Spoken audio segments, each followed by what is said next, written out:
Bloomberg Audio Studios. Podcasts, radio, news. This is Bloomberg Businessweek, insight from the reporters and editors that bring you America's most trusted business magazine. Plus, global business, finance, and tech news. The Bloomberg Businessweek podcast with Carol Massar and Tim Stenovec on Bloomberg Radio. We are going to stay out west, though, to a lighter story, no doubt about that. We're going to head back to CES in Las Vegas and to some of those companies in the tech and media worlds changing how we consume and how we access content. And among them, Tim, is Quickplay, which provides cloud solutions and platforms and services for OTT content delivery and more. Here to tell us what they're up to is the CEO of Quickplay, Paul Pastor, who has held executive positions at media organizations, including Disney Plus and Hulu. Paul joins us live at CES in Las Vegas. Paul, great to have you with us. We're going to talk about what you do with regard to the OTT space, the over-the-top space over at Quickplay in just a minute. But before that, would love your news on the consolidation news that we saw. Would love your views on the consolidation news that we saw a little earlier this week when it comes to the tie-up of Hulu Live and of Fubo TV. Curious about what were your reaction to that as a former executive at Disney, somebody who worked at Hulu as well. What do you see as the strategy here? Sure. Well, first, thank you so much for having me. And second, I know your last story was covering the fires in Los Angeles. As a prior Los Angelino and somebody in the media industry, my heart goes out to everybody and hope everybody's safe. Yeah. As it relates to the Fubo and Disney announcement, obviously this week, listen, the one thing we need to know and understand is this solved a very big problem for media companies. The Fubo lawsuit obviously was trying to ensure that media companies weren't able to bundle. And that would have devastating effects on these bigger media companies that still make a lot of money from cable. So for $220 million plus the combination of this venture with both Hulu Plus and Fubo, they've really solved a lot of problems both in the lawsuit and in driving scale in the industry, which will hopefully let them kind of build out new consumer propositions. Paul, do you also think that decision by Disney to merge with Fubo and also launch its ESPN streaming product is kind of enough to, I guess you would say, future-proof its revenue from accelerated cord cutting, which we know continues? Well, listen, there's still a long-term trend where we're seeing a decline in the total reach of cable. But this most certainly lets them launch the new venue opportunity where there is a strong value proposition behind sports and finding a level of aggregation that will really solve a consumer challenge of where do I find my sports and how do I watch them. So this is a win for consumers in that this product will begin to be launched, and hopefully we'll also find a path for these media companies to continue to address some of the reach concerns they have over the loss of cable subscriptions. Yeah, so let's go there and give us an understanding of how you think they navigate this tricky terrain here. I mean, the cord cutting that we've seen over the last 15 years or so has just absolutely devastated the traditional pay TV providers and even those cable companies that have been carrying that content. These companies, apart from Netflix, are really trying to figure out what to do. What happens to the smaller content players now, the Warner Brothers Discoveries, the Paramounts, and the like, in an environment such as this? Yeah, listen, I think every CEO and every person in a media company today is trying to figure out how do they future-proof their business. And what we can see and what we can tell, right, from all Gen Z consumption is that Gen Z consumers are going to YouTube and going to TikTok. They're watching a ton of short-form content. They spend 3 hours a day on YouTube and TikTok compared to 1 hour a day with broadcast and streamers. And this is a growing trend among all demographics. So personally, where I believe these media companies need to be focused is how do I begin to own the whole conversation around my IP and my content and think about developing a short form content and product strategy that really addresses these Gen Z consumers, the way that they like to interact with content, the way they consume it in these moments versus lean back experiences, the way they like to engage. I think that's the real opportunity for media companies today if they really want to think about their future and not ceding it to these other platforms. So should Netflix be concerned because they don't necessarily have that short form content that TikTok has, that YouTube Shorts, that Instagram Reels has? I certainly believe so. And if you would follow my LinkedIn posts this last couple of weeks, you'll actually know I was challenging Netflix largely because of Beyonce Bowl. I'm a huge Beyonce fan, Cowboy Carter fan. I was super excited for having Netflix having the Christmas NFL. You too? See, you love it, right? Well, you go and watch the game, right? They made a huge push for people to watch this NFL game on Christmas Day. I personally, all I really cared about was watching the halftime show with Beyonce. 10 minutes after the broadcast, it was nowhere to be found. No one had thought about the fact that they needed to actually clip it immediately and post it and make it available for their consumers. Instead, I watched it on YouTube, right? Wow. So it created a huge opportunity for YouTube to monetize a huge event when Netflix didn't own the conversation. And if they had other tools and a product focused on shorts, they could have really owned the entire conversation, right? So it's not just about Beyonce, it's the behind the scenes, and most importantly, all the social engagement that happens around it. So I think that's a real opportunity for Netflix and all the streamers out there to be thinking about owning the conversation and making sure they're not just focused on long form, they need to have a short form content experience that's social-like. All right, one last question about the broader industry, and then we want to talk about your company. We mentioned about Disney and Fubo doing their deal. I just want to get your thoughts, because you understand this space. You worked at Disney. What skill set do you think that the Disney board is likely to prioritize in searching for its next leader? Oh, my goodness. Well, if I had that level of insight, well, what do you think? Years, I could have placed a couple of different bets. What do you think? It's like this iconic media company. It's got great properties, and yet it's trying to figure out, what its world is for the rest of the 21st century and maybe beyond. Most certainly. Well, I think at the very end of the day, listen, I think you need somebody who has a vision of what 2030 looks like and 2035 looks like from a consumer standpoint, and how technology is going to fundamentally change both the creative side of the industry and the distribution side of the industry. It is incredible when we look at the tools that are becoming available to everyday users. When you look at the AI technology that can take text and turn it into a video format, and we're in version 1 and version 2 of that, imagine what that looks like in 5 years. That blending and that differentiation between premium content and UGC-driven content is eroding very rapidly, and so you need to figure out ways to harness it, and you need a CEO that embraces that type of vision. All right, so let's talk about your world. Tell us about your company. We did a little introduction. It sounds like you guys are at this great cross-section when it comes to content, and not just traditional providers, but it's health, it's security, it's a lot of stuff going on. Tell us about your world. What is it that moves the financial needle? Where's the growth?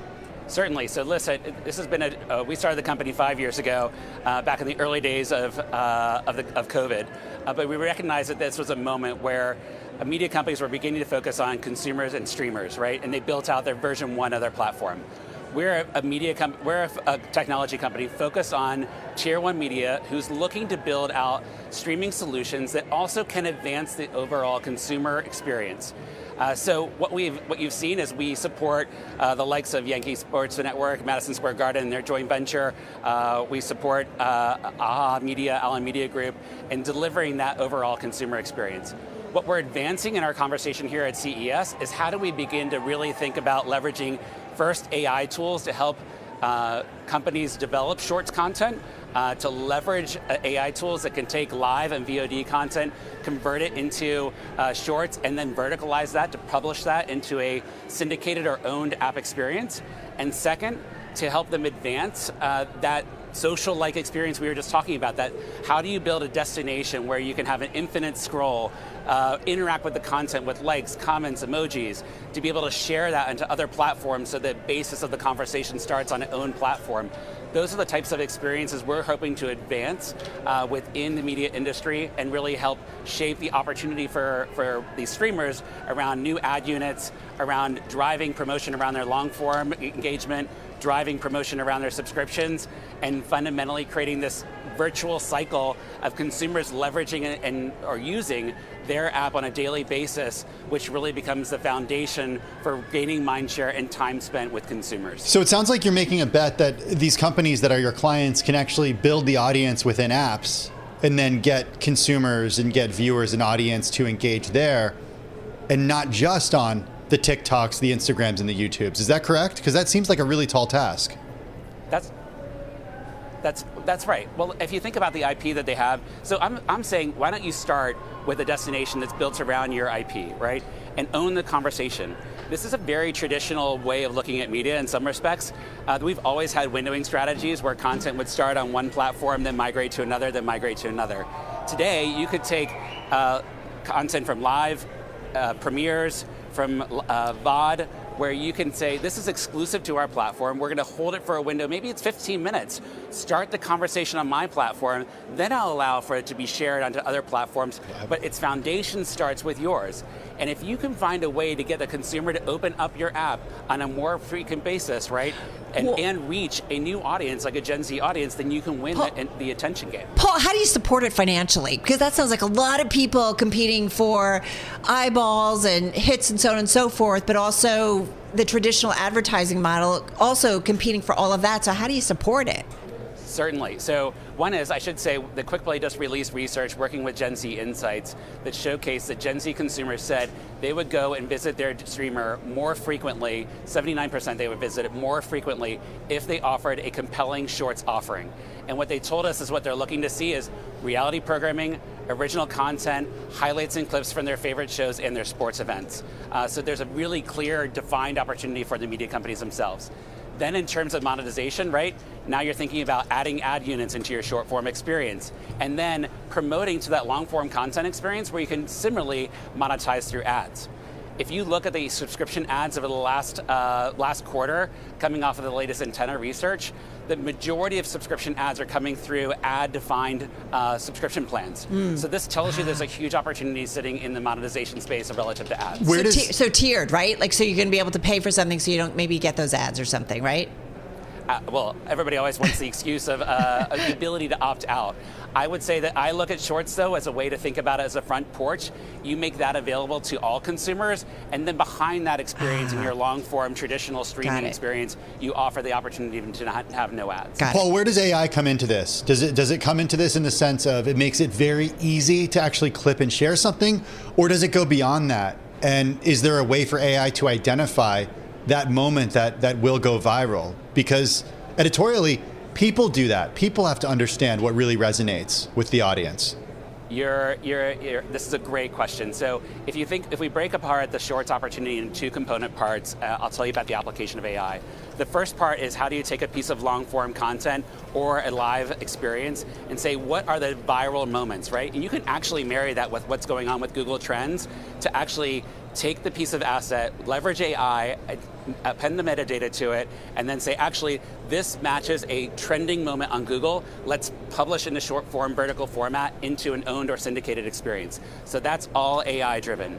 The second piece within that consumer experience that you may have as a destination sitting within your app, we're leveraging personalization, right? That's all AI driven, right? Which is to understand what are your consumer likes and dislikes, what do you engage with, how much time do you spend with it, and leveraging that to make it a more compelling experience for you every single time you log in.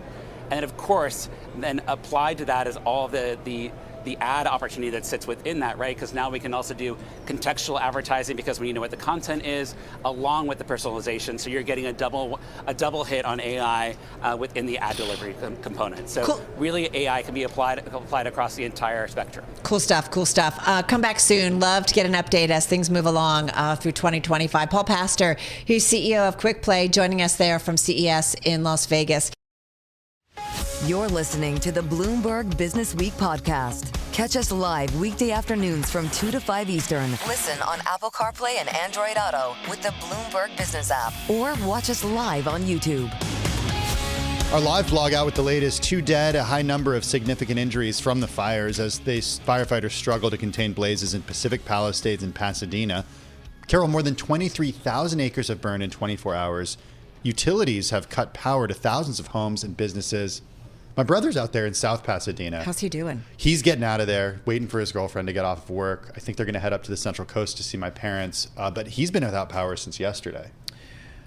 You know, I feel like we're all kind of messaging everybody out on the West Coast. I mean, it's real. And like, you just have a matter of time to like kind of leave your homes and so on and so forth, and something that we're continuing to track because this fire is expected to continue for at least a couple of days. For the latest, and we've been trying to track it in real time, and to really help us understand the connection between weather and climate and the insurance story, which is, we're a business organization, and that is an aspect of it, no doubt about it.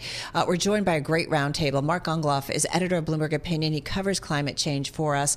And also back with us is David Baker. He's Bloomberg News energy and climate reporter. Mark is in New York. David is in San Francisco. David, let's go back out to the West Coast. You've been keeping us up to speed on what's been going on. What's the latest at this hour that you are hearing? Well, none of it is good. The fires are still utterly out of control, most of them. The two biggest ones keep growing. We keep getting updates from CAL FIRE. The Palisades fire is now above 11,000 acres. The Eden fire above Pasadena is now above 10,000. And they're not just burning through woodlands or grassy hillsides, they're burning through actual neighborhoods, both of them. We have more than 120,000 people evacuated. They are filling into hotels. They're calling up friends and family, trying to find a place to stay. And it is starting to really paralyze life in our second largest city. We just want to mention for those who are watching right now on YouTube and, of course, on our Bloomberg original streaming channel, that what you are seeing right now is a live shot of the fire. So we're not quite exactly sure of the location here, but obviously within the area that we've been talking, the Pacific Palisades, Pasadena, those general areas. But that's what we're seeing right now. David, I'm racking my brain here trying to come up with a recent historical corollary to this, historical precedent to the scale of this evacuation and how many people and structures and homes are at risk here, and I can't do it. Is this unprecedented, or do we have historical examples of when fires have threatened and indeed devastated areas such as this in the past? It's funny you say that, because I was having this conversation with an editor a few minutes ago, and honestly, I think the closest thing that you can compare this to is the 1994 Northridge earthquake in LA. I thought of that. In terms of a natural disaster of this scope affecting so many people, that's probably it. California, we've endured so many bad wildfires in the last decade, but most of them have been in rural areas, not in a major city like this. And this is something different. Mark Gongloff, I want to bring you in. I've been watching your face on the monitor, and you're shaking your head here. I feel like you, me, Tim, we have these conversations of just when we think it can't get any worse, it certainly feels like it can. Yeah, it's really grim. And when we were talking about things that are unprecedented, one of the things one of the scary things about these fires is that they didn't exist Tuesday morning. Like 36 hours ago, they didn't exist. All we had was a warning from the Weather Service that there were going to be strong Santa Ana winds, maybe the strongest ever, the strongest since at least 2011, when there were some really devastating ones. And they warned that there was an extreme risk of wildfire. And this is the first time that the National Weather Service has ever warned of an extreme wildfire risk in the lower 48 states in January ever. And so right away you got this sense, well, this could be really bad. And, we hoped that it wouldn't be, but it has turned out to be as bad, if not worse, than we expected. Santa Ana winds, Mark, nothing new, as you write in your piece. What's unique about this moment in history, the development of this area, and what's been happening in the broader climate over the last 3 decades or so that create this really combustible mix? Yeah, it's a toxic mix, as you say. Santa Ana winds, wildfires, those have been part of California life for forever. The difference now is that climate change has made a lot of factors much worse. So you get a lot of rain and snow and during those seasons, and that is great. It produces you get a lot of water, but it produces a lot of plants. And then during the summer and fall seasons, when you're not having any rain, the air is hotter, the air is drier. All these plants that grew during the spring are drying out and providing kindling for these fires. The air is drier, which makes it more combustible. The other big problem here is that we have built millions of homes in the wildland-urban interface, where maybe wildfires used to just burn and only affect plants and trees. Now the houses themselves are serving as kindling for these fires, and so you have these fires that are hotter than usual, moving faster than usual, and they're jumping to houses which are burning and then creating their own kindling to spread the fires even faster. And it's a scary situation. It makes me think of the conversations we had over the summer, or was it fall, really? I got to kind of remember my timing here, but just in Upper Manhattan or across the Hudson along the Palisades, something that we've never seen. And what's unusual is that once again, you're having these wildfires because of dry conditions, and they're happening in places that are very, very heavily populated or near major cities. You're talking about a lot of people, and there's a lot there that can quickly catch fire. David, I want to go back to you. We know President Biden was in the region. He was there with California Governor Newsom. What are we knowing about resources that are coming in and that making sure that everything that can go to fight these wildfires are there? Biden has pledged federal support for fighting these fires and for helping recover afterward. Newsom has done the same at the state level, and Newsom has quite a lot of experience with this. His tenure as our governor has coincided with many of these, the worst of the fires we've experienced. That said, in terms of actually getting these fires stopped, there's going to be not much either man can do until these winds start abating. I mean, the main thing driving this right now really is the weather, and it's going to be the case for the next couple of days. As dreadful as all these images are that we're seeing here, and as many people as we throw at the firefight, we're still going to be stuck with these fires growing for several days before we see the full extent of the damage. And bear in mind, there's the possibility of another windstorm bearing down on us early next week.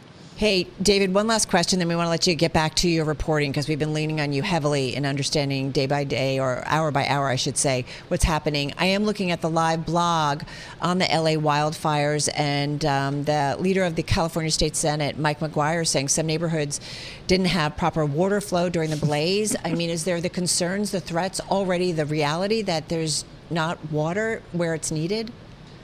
This is what President-elect Trump was referring to in some social media posts earlier today, at least obliquely.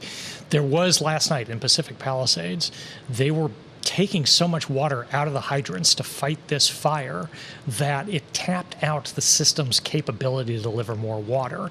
And there in the Palisades, they have these water tanks that are able to feed extra water into the hydrants in emergency situations.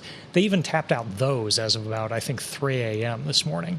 Now, the city, which runs the water system there, has been bringing in portable tankers to make sure that doesn't happen again. Wow. But, yeah, essentially, they're using every bit of water they can get their hands on. All right, so appreciate the update, and I'm sure we'll be leaning on you later today as well as into the next couple of days. But hopefully less, because that means we're getting these fires under control. David R. Baker, Bloomberg News energy and climate reporter, joining us from our bureau in San Francisco. We're going to let you go, but we're going to continue with Mark Gongloff. Hey, Mark, your most recent column is about fires exposing a $1 trillion hole in home insurance. You write about homeowners in increasingly risky areas not being able to obtain adequate coverage as insurers flee the state to avoid losses. We're talking about places including Pacific Palisades. What's happening with the insurance market, and what are these in these areas of California? What are these homeowners doing? What is the system, and what is the program that they're tapping into? So these houses that we were talking about have become kindling during these wildfires, and insurers noticed that years ago and started pulling out of the state. When they did that, they started raising prices and pulling out of the state, or pulling out of these risky areas. When they did that, some homeowners who you need to have insurance in order to get a mortgage, they turn to less regulated insurers, which are more costly and more risky. A lot of people, though, have turned to California's state-run plan, the FAIR plan, which has tripled in size, tripled in its obligations over the past 5 years. Almost 500 billion worth of potential losses there. If all the homes in California went up, it would be $500 billion. $6 billion alone in the neighborhood of Pacific Palisades. It's one of the heaviest users of the FAIR plan because State Farm and a lot of big insurers pulled out of Pacific Palisades a while back last year and said, we don't want to insure you anymore. So a lot of these people with very wealthy homes, I mean, the average house in that neighborhood is $3.5 million, which, for California is maybe not that high, but it's still pretty high. A lot of these people are using the California FAIR plan. California FAIR plan, at last count, only had $700 million in the bank. And so if just a percentage of the damages in Pacific Palisades and some of these other neighborhoods close by, in Pasadena, are going to fall on the FAIR plan, then the FAIR plan is not going to have enough money, and then it's going to turn to other insurers in the state. And when I talk about California, this is just a one part of a national insurance crisis. This is a problem that we're seeing in states all over the country. Mark, are we doomed? Just got about 40 seconds. I say this because one of the stories Tim and I talked about yesterday, JP Morgan quitting the Net Zero Banking Alliance following Citi and B of A. And this has to do with, work. They say they're going to work independently to advance low carbon technologies and support clients engaged in energy transition and decarbonization. Forgive me, I'm rushing through. But I mean, I feel like, man, this feels like everybody's turning their back on climate change while we're watching these fires. Got about 25 seconds here. Crazy cognitive dissonance here. We are not doomed.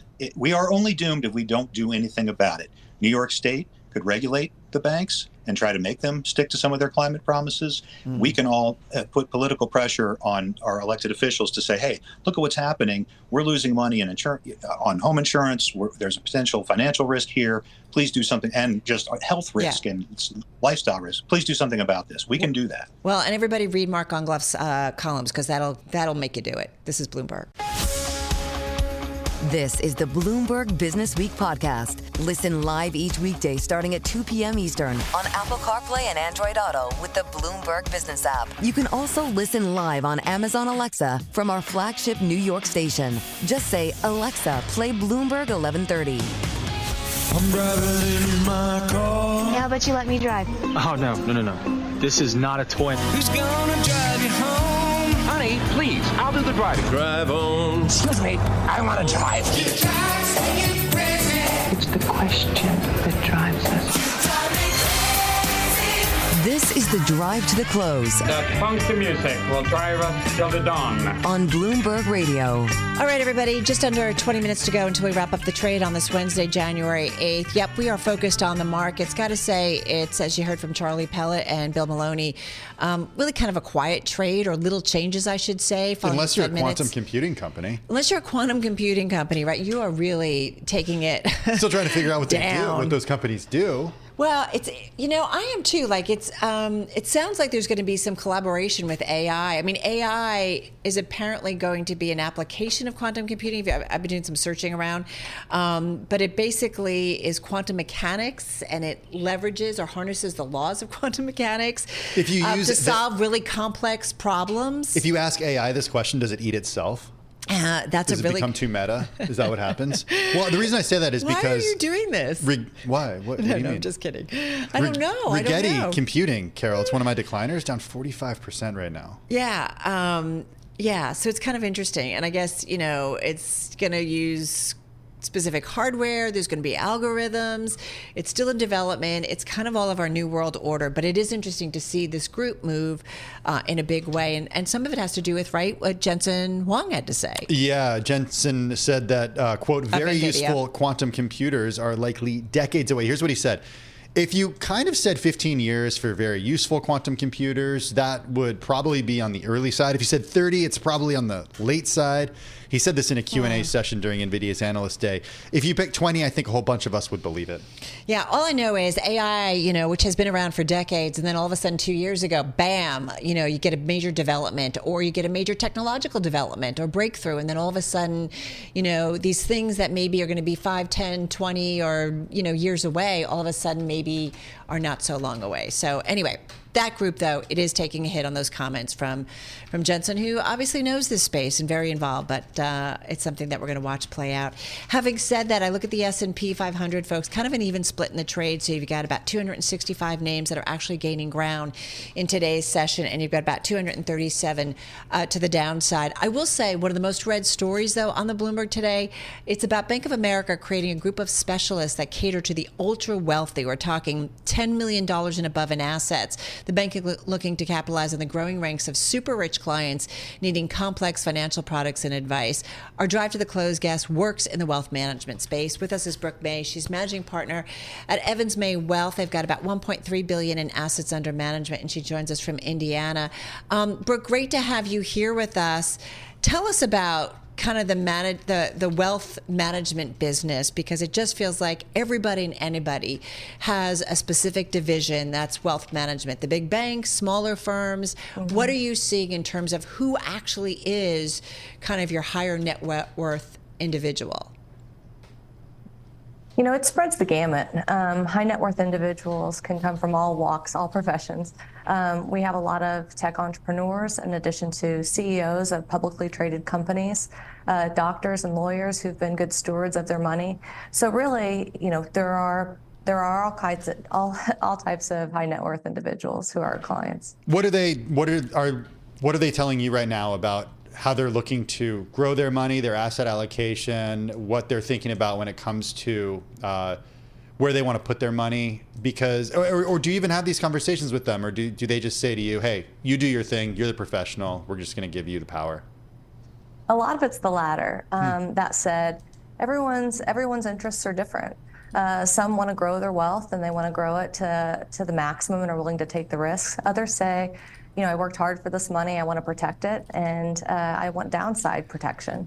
So, you know, really we try to customize portfolios to individuals and make sure that it meets their needs. One theme, though, we see consistently across the board is that family is very important to these high net worth individuals. And they want us to treat their kids and their grandchildren as if they're ultra high net worth, and help them with charitable gifting, in addition to educating them on being an investor and really all the things that come with that. Hey, so Brooke, I would say that's really the number one priority. Playing to the B of A story, though, what's the kitty worth? Like, what do we, I mean, I'm curious about what is your typical ultra high net worth individual? Are we talking about 2 million, 5 million, 10 million? Is it, you know, you said doctors, is it former business owners? What's typically the type of their portfolio or the amount, the value of their portfolio that you're managing for them? Our ultra high net worth client is around 20 to 100 million. And we have clients that are below those levels that are still high net worth, but we would consider the ultra high net worth and the more specific, unique needs to be in the space of 20 million plus. Are they all looking for outperformance? In other words, yeah, okay, stocks, bonds, all that good stuff, but they really want to be in the private markets. They want to be investing in startups. Like, where is it going and where are you guys putting it for them? Yeah, we're broadly diversifying. We have balanced portfolios for our high net worth clients. We're equity biased, so we do have more in equities than a lot of other shops, but we balance that with fixed income. And then we've been incorporating alternatives the last few years, just to diversify. And as these individuals are at cocktail parties, their friends and associates are talking about these unique investments. And so it's something that we've spent a lot of time learning about and investigating, and then offering that to our clients as well. In terms of alternatives, what's sort of top of mind for you in 2025? When, you know, alternatives encompasses a lot. It could be real estate, it could be private equity, it could be venture capital, it could be private credit, it could be, you know, many more things. What's alternatives to you? We really like the private credit space. It's been the buzzword for the last few years. And, you know, private credit space to us, though, isn't your safe money. And I think a lot of investors don't understand the private credit space. Oftentimes in private credit, you know, they're investing in companies that aren't necessarily considered investment grade. And oftentimes these products can have some leverage associated with them. And there's recency bias. You know, we haven't been in an environment with a lot of defaults. I've done this for 25 years, and if I look back to 07, 08, 09, where there were a lot of defaults, you know, a product that's got lower quality companies and some leverage can really have a lot of downside. So we are incorporating private credit into the portfolios, but doing it for the client that's a little bit more accepting of risk. In addition to that, we like senior retirement communities. That's an area where we've been investing for clients and think that there's tremendous growth and upside there. We just had a guest on that represents the REIT industry, and he specifically, unfortunately, off air, we were asking kind of what are the hot areas, and one of the areas he talked about in terms of real estate was specifically the senior housing area. We're talking about John Worth, Executive VP of Research and Investor Outreach at NAREIT, National Association of REITs, but that is certainly something he highlighted as well. Hey, Brooke, thank you so much. Happy New Year. Brooke May, Managing Partner at Evans May Wealth. They've got about $1.3 billion in assets under management, joining us from Indiana on this Wednesday.